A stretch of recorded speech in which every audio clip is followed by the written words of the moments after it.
Boa noite a todos. Estamos começando mais uma live Cleverson Vale. Hoje, conversando com o autor desse livro, A Jornada da Pregação, Adrian Baus. Convide aí seus amigos para estar conosco, aperte aí o aviãozinho, faça aí os convites e daqui a pouquinho vamos colocar o pastor Adrian aqui.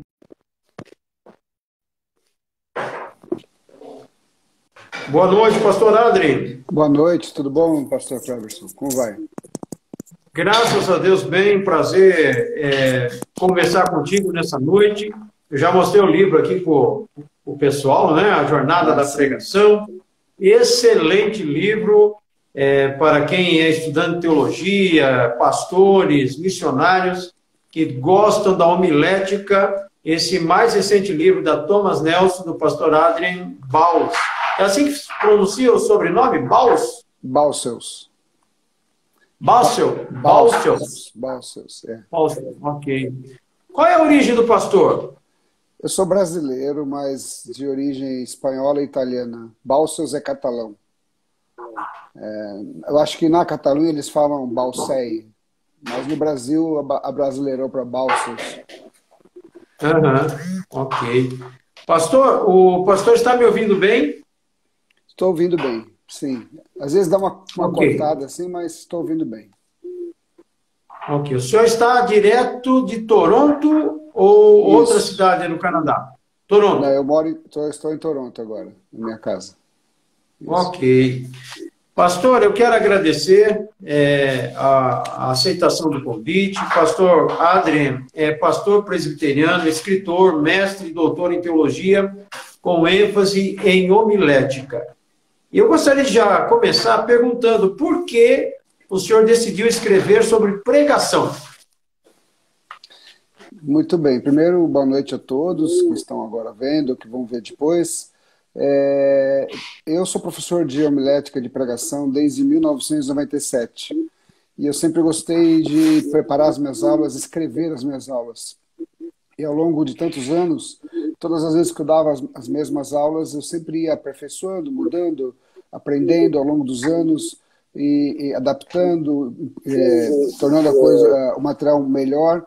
E muitas vezes os alunos mesmo, eles falavam para mim: poxa, professor, por que você não pensa em escrever um livro com esse material?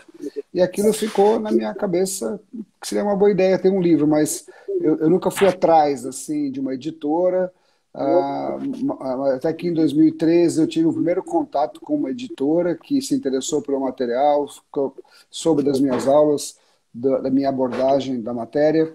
A gente começou uma conversa, eu tentei preparar um material para apresentar para a editora, só que eu estava no pastorado intenso aí, né, no Brasil, e eu não conseguia assim, terminar o material de uma maneira que eu achei que estava pronta. A gente sabe que tanto o sermão como o livro, a gente nunca está pronto, né? A gente sempre quer melhorar e fazer algo melhor. Então eu posterguei essa ideia do livro até que eu vim para Toronto para começar o meu doutorado aqui. E aí, como eu estava focado só nos estudos e na área de homilética, foi até melhor, porque eu pude assim, revisar o material, eu pude trabalhar o material. Até que no ano passado, no começo do ano passado, alguém que sabia daquele projeto do livro entrou em contato perguntando se eu ainda tinha interesse em publicar um livro.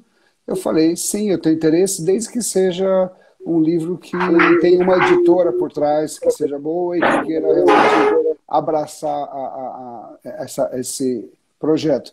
E a Thomas Nelson se interessou pelo material quando eles tiveram conhecimento do material, e porque existe bem pouco material de brasileiros escrevendo sobre teologia, agora tem mais, mas existe assim uma necessidade de brasileiros escritores, né? Tudo que a gente tem no Brasil, a maioria que a gente tem é de livros que são traduzidos, são importados, e o meu curso de pregação, apesar de eu ter estudado fora, como eu lecionei no Brasil por muitos, muitos anos, é um curso adaptado ao contexto brasileiro.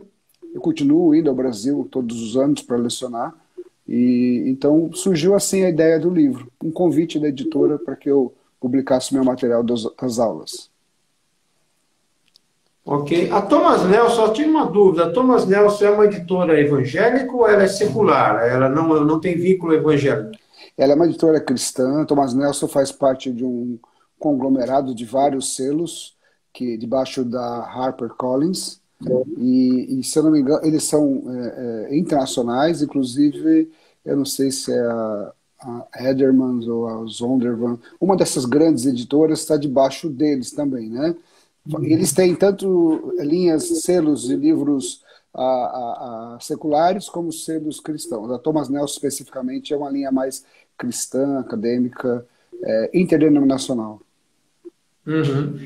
No Brasil, agora que começou, há pouco tempo, alguns anos para cá, começou a publicar livros de cunho teológico, evangélico, né? São Sim. poucos, né, da Thomas Nelson. Agora tem bastante. Eles estão investindo pela Thomas Nelson. Uhum. Eles estão investindo em autores brasileiros, tem vários jovens escritores, jovens teólogos. Eu não me enquadro nos jovens teólogos, eu sou mais velho, mas tem vários jovens teólogos, bons teólogos que estão escrevendo. Tem Paulo On, tem Gianfrancesco, são vários novos acadêmicos, estudiosos, que têm escrito bons livros pelo Thomas Nelson. Mas o senhor é jovem, o senhor tem mais de 40 já, não? Eu já passei dos 40 faz uns 15 anos. O quê? Já tem 5?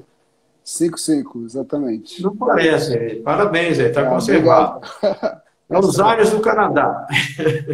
É o frio que congela aqui. Pastor, esse termo nova homilética, o que seria isso? Explique para nós. Alguns ficam assustados com essa nomenclatura, nova homilética, mas o que é a nova homilética? Tudo que é novo assusta um pouco, né? Vamos pensar o seguinte: a gente sabe que o mundo está em transformação. A gente não vive mais no mundo moderno. O mundo moderno é o mundo onde a razão ela tinha um papel muito, muito forte na cosmovisão, no pensamento humano, né? E as metodologias homiléticas que foram desenvolvidas pelos scholars, que os batistas, presbiterianos, as igrejas mais históricas seguiram sempre, foram metodologias desenvolvidas no final de 1800, no auge da cosmovisão moderna. Uma metodologia própria para comunicar a palavra de Deus, uma cultura mais racional, mais lógica. O que acontece é que houve uma mudança de cosmovisão, que hoje fala muito sobre pós-modernidade. É algo que é até difícil de definir, tanto é que não tem um nome, se dá o nome de pós-modernidade. E houve uma reação em todas as áreas artísticas, arquitetônicas, inclusive nas áreas das interpretações, das hermenêuticas, inclusive na homilética.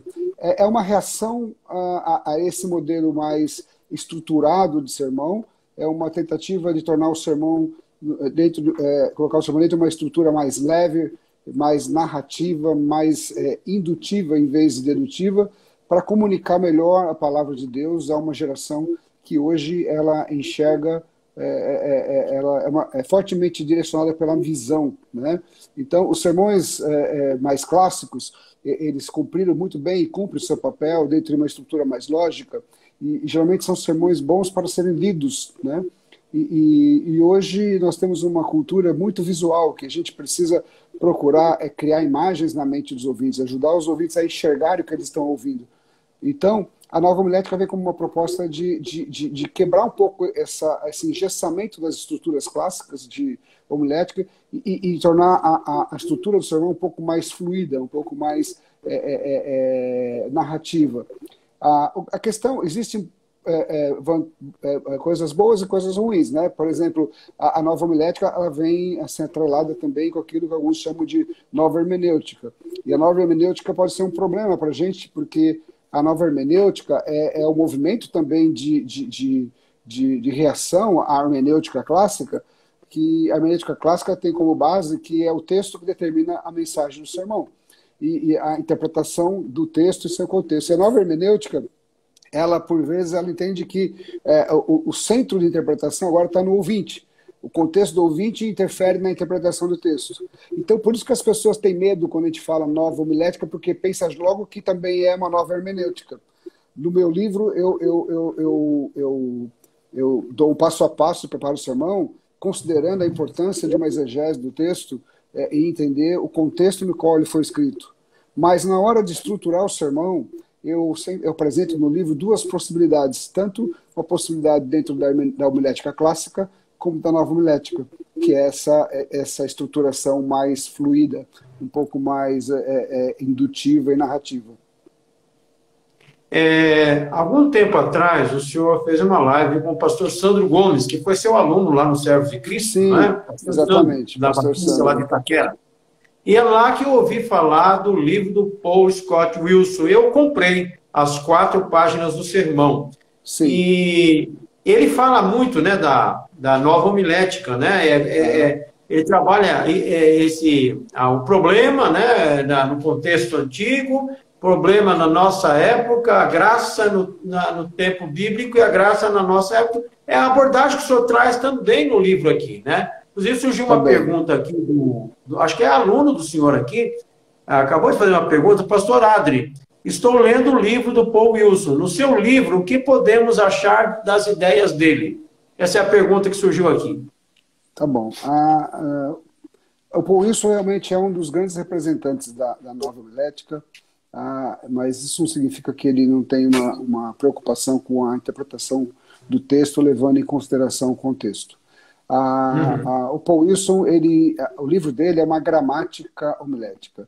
Ela propõe uma estrutura homilética, mas propõe uma metodologia de abordar o texto e de preparar o sermão.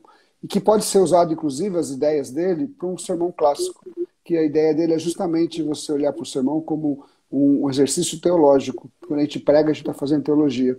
Então, a ideia do problema e graça à missão, eu tiro do livro dele, assim, não é que eu tiro, eu acolho, porque é uma visão teológica daquilo que para nós, mais tradicionais, nós fazíamos já, só que não de uma forma tão teológica. Quando a gente prepara um sermão, tempos atrás, a gente pensava em 3 elementos sempre no sermão, que era o propósito, era a necessidade, a proposição e o objetivo. Ou com outros nomes, né? A necessidade, a ideia central, o tema, a proposição ou o objetivo. Hoje ele chama de grande ideia, né? A grande ideia é o tema.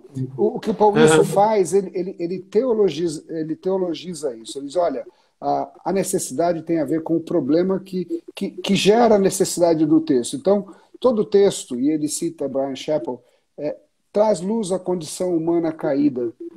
E quando a gente identifica o problema no texto bíblico, a gente entende a razão do texto bíblico, o porquê daquela mensagem. Isso aí é o que escreveu a pregação cristocêntrica, né?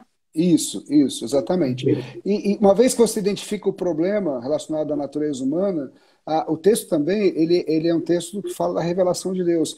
Existe no texto também luz sobre aquilo que Deus está fazendo no texto. Ele chama isso de graça, né? E esse balanço entre problema e graça dá para o sermão um balanço muito legal para que você evite sermões antropocêntricos e que você pregue a Bíblia, mas com uma intencionalidade. Aliás, ninguém prega a Bíblia sem ter uma intenção, né? E a nossa intenção teológica é deixar claro qual que é o problema e qual que é a graça. Então, ele usa isso. Eu uso no meu livro partes do que ele ensina quando eu chego no meu passo 6 da minha metodologia, que é a escolha o preparo do esboço homilético.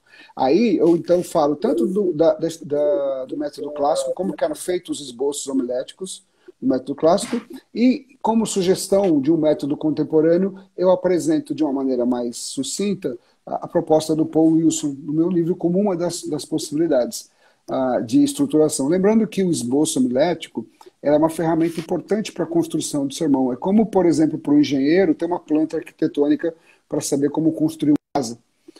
O esboço homilético ele vai dar o formato do sermão. Se o sermão vai ser dedutivo, indutivo, né? Então, eu tiro isso, eu assim, aprendi muito com o Paul Scott Wilson e foi uma transformação na minha visão também de pregação. E claro que tem muito do que ele... Inclusive, ele faz o prefácio do meu livro, né? E o senhor traduziu o livro dele para o português, não é isso? O senhor e o Tiago Abdala, não é? Isso, nós fizemos a tradução em dois, porque eu acabei de traduzir o livro original quando foi lançado uma edição atualizada e ampliada. Aí o Tiago fez a tradução daquilo que foi ampliado e atualizado. Então tem dois tradutores, né? Mas eu fiz a tradução primeira, até porque assim, eu ainda estava estudando com ele durante a tradução e tinha acesso a ele, as dúvidas assim, de melhores termos. Foi muito legal. Esse foi um livro que marcou muito a minha vida. Ok. Saindo um pouquinho do script aqui, só uma curiosidade. No Brasil, além do pastor, o senhor conhece algum pregador, seja presbiteriano ou batista, que tem pregado, aí pregadores assim de YouTube, que é mais conhecido, né? Que tem pastores que nós não temos acesso, mas o senhor conhece algum pastor que as pessoas conhecem, que tem usado essa metodologia da nova homilética no Brasil, além do pastor? Tem vários pastores, assim, e às vezes nem eles sabem que estão usando a nova homilética, assim, porque isso é um princípio, né? A partir do momento que você escuta um sermão que ele não tem mais aquela estrutura lógica, engessada, eu não estou nem criticando, eu estou só fazendo uma análise de uma introdução, com uma explanação, com um tema, e daí com argumentos lógicos, com ponto 1, ABC, 2, ABC. Toda vez que você escuta uma mensagem que ela é estruturada em movimentos, seja qual for o movimento, problema, graça e missão, ou movimento de explicação e aplicação, isso já é uma influência da nova homilética, mesmo sem a pessoa saber. Eu ensinei muitos alunos. Aquele pastor presbiteriano de Brasília, Emílio, será que ele é um... Ele tem empregado dessa forma, parece, né? Eu vou ser bem sincero, eu não tenho ouvido muitos pregadores assim no Brasil ultimamente, mas eu tenho vários alunos, por exemplo, o Marcos Botelho, que é um pastor presbiteriano que está nas redes sociais. Inclusive fazer uma live com ele segunda-feira, Marcos Botelho. Com certeza ele usa assim, princípios da nova homilética. Com certeza. Ele usa. O Vitor Fontana, Paulo On, todos eles mantêm ainda a herança clássica, mas também usam já. Porque o que acontece? Quando você se depara com a nova homilética, mesmo que você prepare o sermão no método clássico, você já vai dar uma ênfase diferente nas partes do sermão. Né? As 4 páginas do sermão ela é nova no Brasil. O Brasil tem uma tradição, pelo menos nos meios assim, históricos, de uma tradução mais, de uma metodologia mais dedutiva. Nos meios neopentecostais, isso já acontece há muito tempo, quando começa o sermão com um testemunho, e depois vai para o texto bíblico. O grande problema, às vezes, é usar o texto bíblico como uma ilustração da mensagem. E a gente procura sempre trabalhar ao lado da exposição bíblica. Mas, no meio brasileiro, muitos arraiais cristãos já têm esse estilo de pregação mais fluida, né? A grande questão é que pode ser bem feita e pode ser mal feita, na verdade. As 4 páginas... Falando de narrativa, pastor, é uma história, né? Um storytelling, né? Seria dentro dessa linha, né? De história, mas narrar uma história bíblica. Sim e não. Sim e não. Porque, por exemplo, por que não? Porque se o texto não é um texto narrativo, dificilmente você vai conseguir pregar, fazer um storytelling. Se você pegar, por exemplo, uma carta de Paulo aos Coríntios, uma carta de Paulo aos Efésios, você tem para Timóteo, como é que você vai criar uma história e pregar o sermão como uma história do começo ao fim? Não tem como. Mas você tem como fazer uma narrativa que vai, por exemplo, na sugestão do Paul Wilson, que faz um movimento do problema para a graça. Então, isso é um movimento narrativo. Você tem como começar o seu sermão usando o contexto histórico de Paulo escrevendo Paulo escrevendo para os filipenses, preso em Roma, prestes a ser julgado. Você tem como criar um cenário, uma localização, para nesse cenário narrativo você entrar com as explicações mais dedutivas, mais lógicas do texto. Né? Mas nos textos narrativos, sim, nos textos narrativos, é o que a gente faz, quando a gente lê uma narrativa, o que a gente faz? A gente lê o texto e a gente começa a explicar a narrativa. Né? Só que às vezes a gente explica a narrativa de uma maneira muito assim, quebrada, muito lógica. Quando você pega uma narrativa, por exemplo, vamos pegar a narrativa de Marcos, do cego Bartimeu, e você lê aquela narrativa, e daí você pega e divide ela em 3, 4 pontos, e você perde o poder do gênero literário do texto, que é a narrativa. E a narrativa, por si só, a forma do texto, ela já tem um poder. Quando você lê a história, você se identifica com a história, se identifica com os personagens. Então, um sermão narrativo é um sermão narrativo de um texto narrativo é um sermão que tem que priorizar a história. E recontar a história não para que ser lida, mas para ser ouvida para ser enxergada com os ouvidos. E aí entra as técnicas realmente de storytelling que podem ajudar bastante a você criar as imagens na mente dos ouvintes. Joia. O título, pastor, do livro, A Jornada da Pregação. Fale do motivo desse título, Jornada. Como que surgiu isso? Ok. A gente vive numa sociedade imediatista, tudo é instantâneo, comida é instantânea, fast food.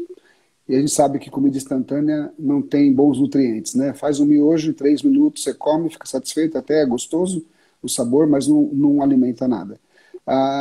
Infelizmente, algumas pessoas entendem que preparar um sermão também pode ser instantâneo. Você senta, você lê alguma coisa e numa sentada, em alguns minutos, você tem uma mensagem pronta.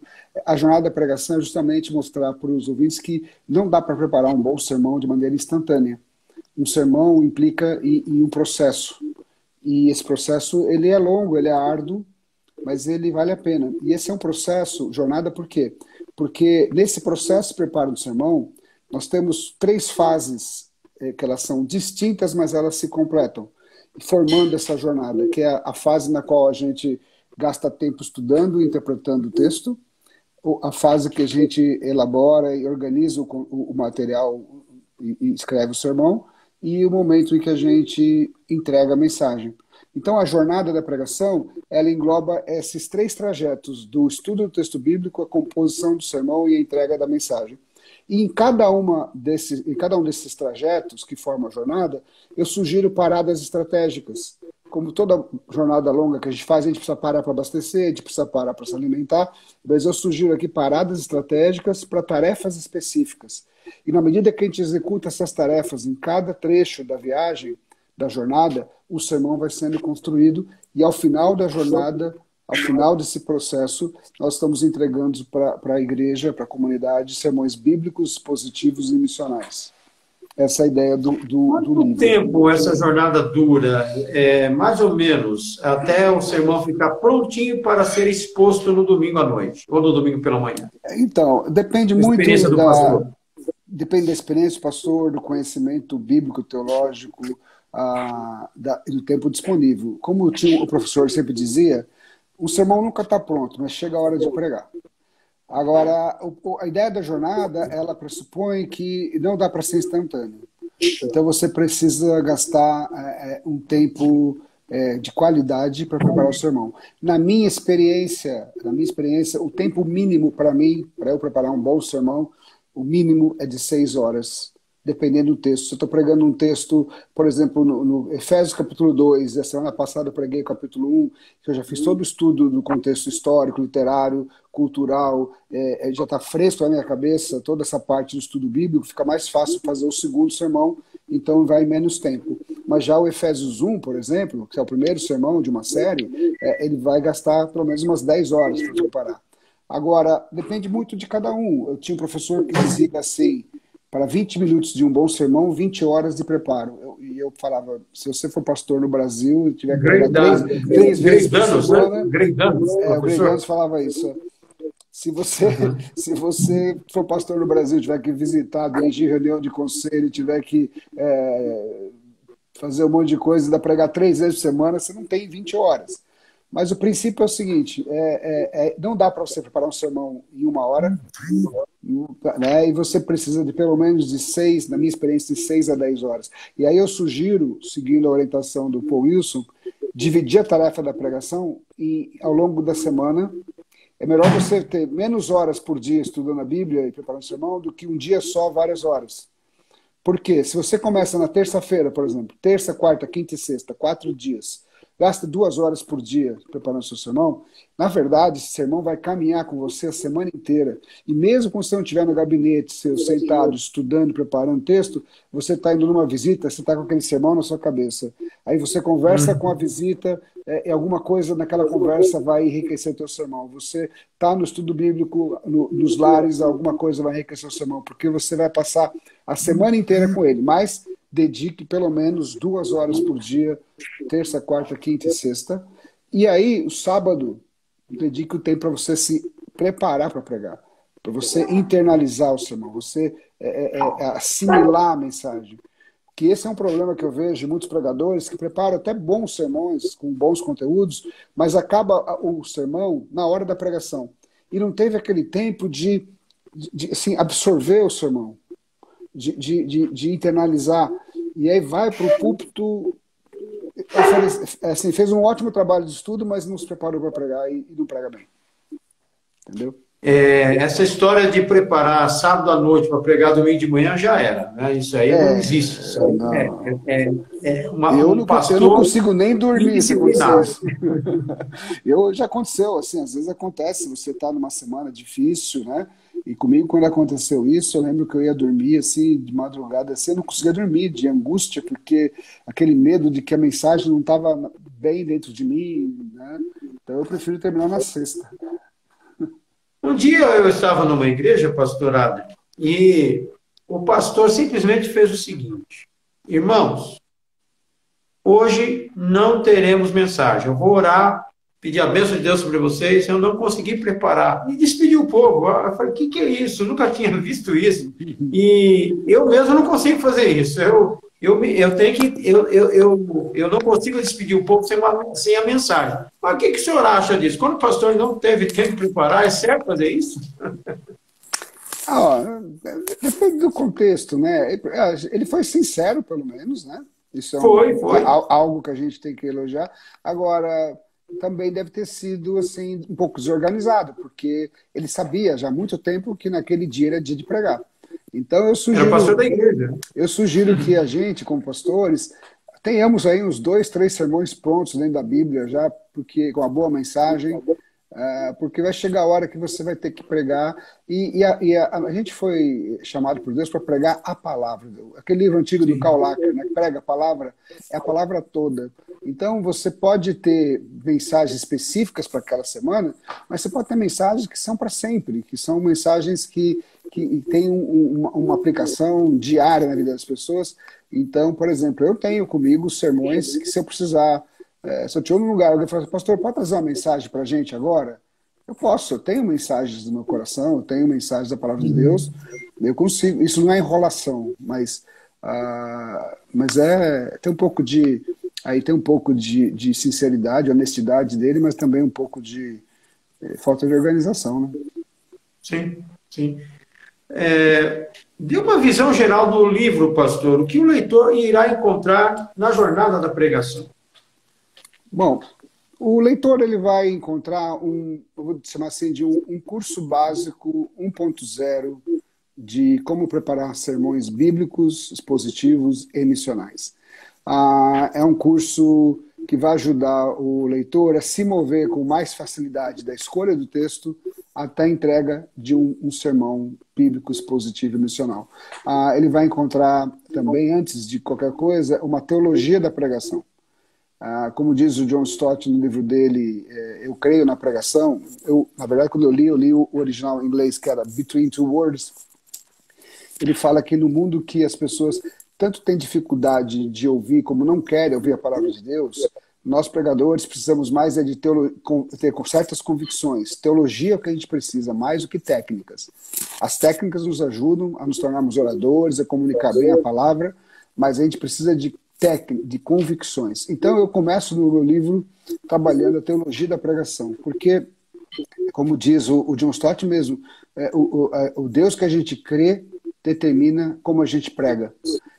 Então, a pessoa que vai ler esse livro, ele vai ter assim, uma parte introdutória com uma teologia da pregação, que a teologia da pregação ela serve como uma bússola nessa jornada, para a gente ter um rumo certo, para a gente ter um norte, para a gente não se desviar do caminho. Por exemplo, na teologia da pregação, eu trabalho a ideia de um sermão teocêntrico, a importância do sermão teocêntrico. A gente precisa resgatar Deus no sermão, trazer Deus de volta para o sermão, porque tem muitos sermões que você ouve que Deus ele é simplesmente um personagem coadjuvante ou figurante no sermão, né? E isso tem a ver com a teologia que a gente crê. Eu creio que Deus ele é o protagonista da palavra dele. Então ele tem que estar presente no sermão. Então a pessoa vai encontrar a teologia da pregação e vai encontrar um passo a passo que vai ajudá-la a se mover do texto para a entrega. Eu acho que é um bom livro para quem está começando a aprender a pregar, e também é um livro interessante para quem já é pregador, fazer assim, uma análise dos seus próprios sermões, a partir de alguns princípios que eu coloco no livro. E no final do livro, como eu pensei que alguns alunos de seminário vão estar estudando, alguns professores podem usar esse livro para dar aulas em institutos bíblicos, eu coloco também formas de como avaliar sermões. Né? Então tem assim, um apêndice no qual eu coloco assim, como que você pode avaliar um sermão de um aluno ou o seu próprio sermão quando você for pregar. É bem interessante o que o senhor colocou lá, né? O que Deus está fazendo no texto ou por trás do texto. Né? Deus é o protagonista da sua palavra. Isso que eu acabou de dizer, é muito importante. Não é um sermão antropocêntrico, mas é um sermão teocêntrico. Né? Exatamente. Deus, ele está envolvido porque a palavra é dele, né? Não é nossa. E você há de convir comigo que, às vezes até numa intenção correta, positiva, de tornar o sermão bem aplicável, a gente corre o risco de focar muito num personagem bíblico, o que ele fez de certo, e a gente usar essas atitudes do personagem bíblico e construir um sermão todo em cima de um personagem bíblico. E Deus ele fica, às vezes, como um coadjuvante na história. Né? Então a gente precisa trazer Deus de volta para o sermão. Essa é algo muito importante. Tem alguém que comentou aqui que gostou das 7 convicções teológicas do pregador. O senhor colocou lá, né? Deus é a razão da pregação. Sim. Fomos chamados para pregar. Deus age por meio da pregação. As escrituras determinam a mensagem. O Espírito Santo está estreitamente relacionado com a pregação. A mensagem deve falar primeiramente ao pregador e a mensagem deve estar centrada no Evangelho e na pessoa de Cristo. Hoje temos muitos sermões aí antropocêntricos, né, pastor? Não sei se no Canadá tem também ou é só a nossa realidade aqui no Brasil. Não, tem em todo lugar, porque é muito mais fácil você... A gente está sempre procurando heróis, né? Então é muito mais fácil você pegar, por exemplo, o texto de Davi e Golias e como Davi derrubou Golias, você pegar 3, 4, 5, 10, quantas você achar características de Davi ali, descrições e tornar isso uma prescrição como o caminho do sucesso.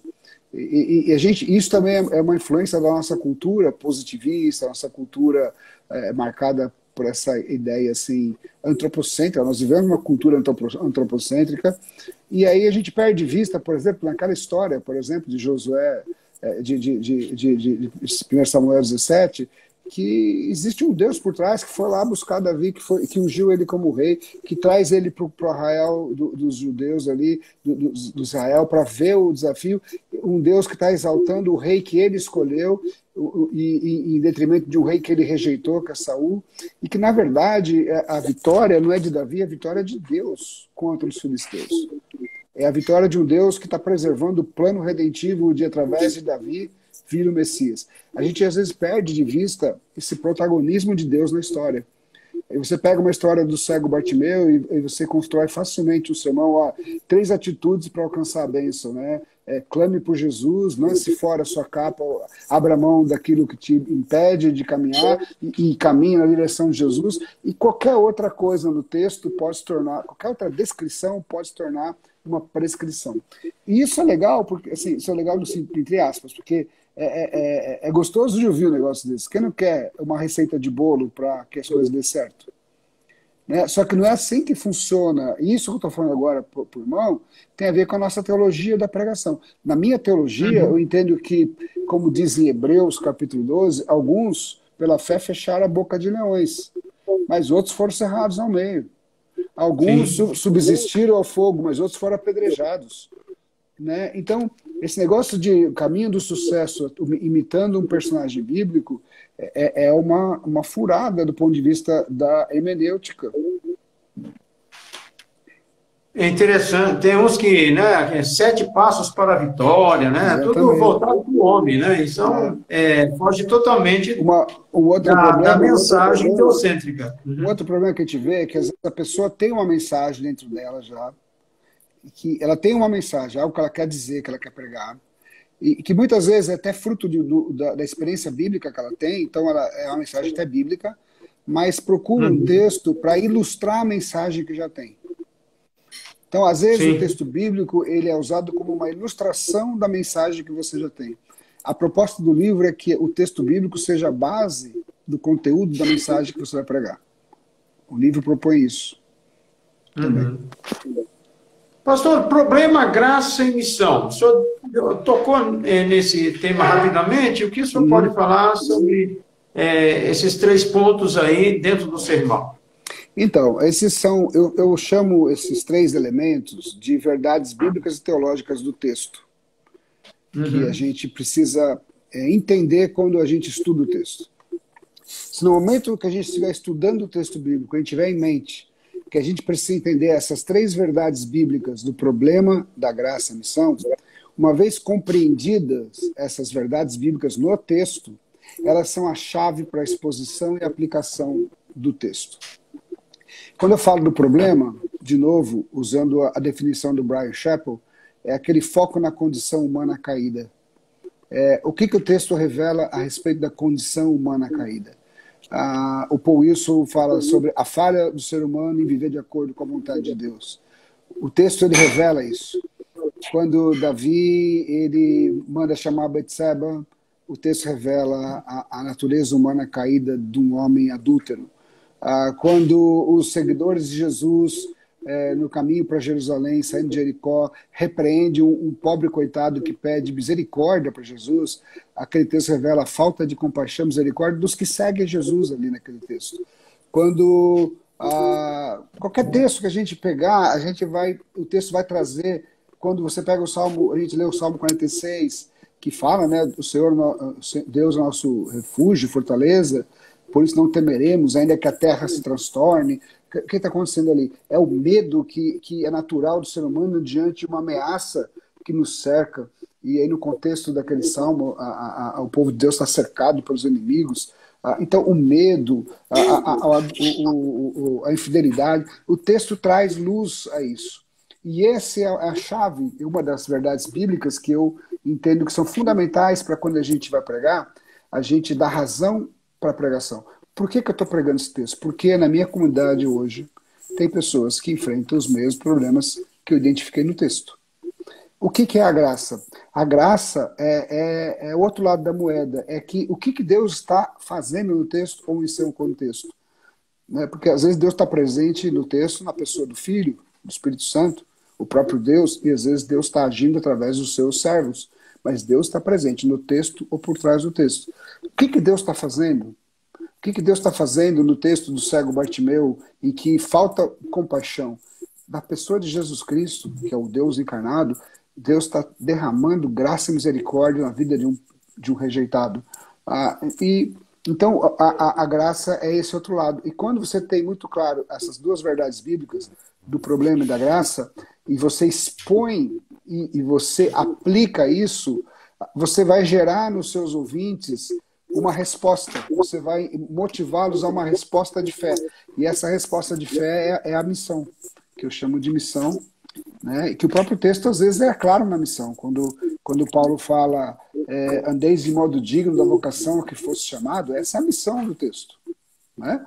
Andeis de modo digno é a missão. Salmo 46, que diz assim, Deus é nosso refúgio e fortaleza, socorro bem presente na tribulação. O que é isso? É graça. Deus está presente nos socorrendo. Isso é graça. Isso é. Agora, por isso não temeremos ainda que o mundo, o tsunami venha por cima de nós. Esse é o problema.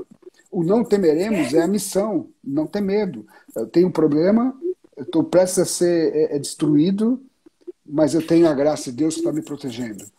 Então, a minha missão é, nessa situação, não ter medo. Se a gente olhar para o texto bíblico... A missão seria a aplicação do texto? Não só... Não, ela é mais do que a aplicação. Porque você precisa aplicar o problema, você precisa aplicar a graça, e a missão são as atitudes que a gente espera que as pessoas, ao ouvirem, a se depararem com o problema e com a graça, que elas vão tomar. Às vezes a missão está clara no texto, como quando o texto de Paulo, andeis de modo digno. Às vezes a missão não está clara no texto, sim, explícita, como é o caso da narrativa do cego Bartimeu. Jesus não vira para os discípulos, agora façam isso. Mas quem lê aquele texto e se depara com aquele amor de Cristo que transforma, que é misericordioso, aquilo nos constrange a sermos o quê? Misericordiosos. Então a missão são essas atitudes que eu quero promover, essas decisões que eu quero, essa resposta de fé que o sermão e o texto bíblico querem gerar nas pessoas envolvidas no texto ou na minha congregação. Ok. Para finalizar, pastor Adri, qual a importância do professor Dr. Paul Scott Wilson na sua vida? Olha, um sinal da importância dele é que ele faz o prefácio do meu livro. Então, é uma pessoa muito querida. Ele me acolheu aqui no Canadá. Ele foi a porta que se abriu para que eu pudesse estudar com ele. Eu o conheci em 2004 para 2005, e desde então eu tinha esse desejo de estudar com ele, e foi ele que abriu as portas para que eu viesse estudar com ele antes dele se aposentar. Ele se aposentou já há 2 anos, e eu tive a oportunidade de estudar com ele. Ele me ajudou a enxergar... Primeiro, ele me ajudou a entender uma coisa, que é possível você ser acadêmico e ser piedoso ao mesmo tempo.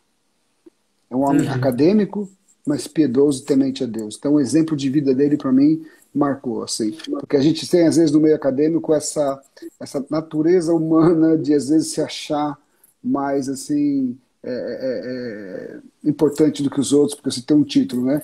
E ele mostrou, assim, ser uma pessoa super humilde e muito capacitada, muito respeitada, e ele me ensinou. Ele me chamou para ser assistente dele, ele me colocou para dar aula aqui, ele me corrigiu quando eu precisava ser corrigido. Eu lembro de uma vez que eu estava num momento difícil aqui, e um dos trabalhos que eu fiz, eu estava tendo um bom rendimento, mas uns trabalhos que eu fiz, eu realmente não fiz bem o trabalho. E ele me chamou com muito carinho e falou assim, olha, esse trabalho está bom para um curso de bacharel, você está fazendo doutorado. Eu não posso aceitar esse trabalho, você precisa fazer algo melhor. Mas com amor, sabe? E aquilo, assim, marcou muito. E a gente acabou desenvolvendo uma amizade por conta desse relacionamento, graças à abertura que ele me deu. E também, academicamente, é a pessoa que me ajudou a enxergar a pregação de uma outra maneira. Eu não tinha essa visão mais contemporânea do sermão, e ele que me ajudou. Porque eu tinha feito um mestrado em pregação, eu estudei com o Sidney Greidanus. O Sidney Greidanus é um representante da homilética clássica. Ele é fantástico. Do ponto de vista da hermenêutico exegético, ele é fantástico. Mas do ponto de vista da estruturação homilética do sermão, ele seguia aquela estrutura muito pesada. O esboço homilético do Greidanus, para mim, parecia o sumário de um livro grande. Então eu tinha dificuldade. Como é que eu pego esse bom conteúdo que o Greidanus me ajudou a trabalhar o texto e descobrir o bom conteúdo, e coloco de uma maneira mais leve? E o Paul Wilson, ele me ajudou a enxergar como a gente pode construir um sermão de uma forma mais leve. Muito bem. O senhor já terminou o doutorado ou ainda não? Não, eu falta entregar a tese ainda, falta algumas etapas do doutorado. Eu estou de uma licença agora, né? Eu tenho que retomar o doutorado. O senhor está pastoreando aí, né? Eu pastoreio aqui também. Eu pastoreio uma igreja reformada, uma igreja reformada da América, que é uma igreja prática, teologia presbiteriana, mas de origem holandesa, né? E eu estou cedido pela Igreja Presbiteriana do Brasil para servir esta igreja, que recebeu um convite, estavam precisando de pastores. E então agora eu estou tentando conciliar o doutorado com o Ministério Pastoral, e eu preciso concluir isso ainda, não terminei ainda. São canadenses ou brasileiros que a igreja? É uma igreja mista de canadenses e brasileiros. Tem brasileiros e canadenses. Ok. Tem culto em Pastor, inglês e culto em português. que legal, que joia. Pastor Adri, prazer conhecê-lo, falar contigo. Gostei muito do seu livro, excelente. Tenho divulgado aqui para amigos, para Muito seminaristas, para obrigado. pastores. Que Deus te abençoe, o seu ministério na Amém. conclusão do doutorado. E eu gostaria de pedir que o senhor encerre a nossa live com uma palavra de oração. Pode ser? Claro. Eu quero, antes disso, agradecer a oportunidade de estar conversando com você, conversando com as pessoas que te seguem, que assistem a sua live. E vamos orar, então, para que Deus abençoe todos os pregadores que se sentem motivados a pregar a palavra de Deus. Louvado seja o Amém. teu nome, Senhor. Eu te dou graças por esse privilégio que temos de falarmos daquilo que amamos, que é pregar a tua palavra. E eu sei que muitas pessoas que estão acompanhando esta live e vão acompanhar depois, também amam a pregação da palavra e querem aprender e se desenvolver como pregadores. E eu lhe peço em nome de Jesus que o Senhor os abençoe, que a igreja brasileira possa ser servida por bons pregadores, ó Deus, da palavra de Deus. E capacita-os e os guarde, ó Deus, abençoe as famílias do teu povo, dos pastores, dos líderes da igreja, e que a tua igreja possa prosperar nesses dias difíceis. Eu lhe peço isso em nome de Jesus. Amém. Amém. Forte abraço, pastor Adri. Deus te Obrigado, abençoe. pastor Um abraço a Cleves. Foi um todos. prazer. Até mais. Tchau, tchau. Prazer é meu. Até mais.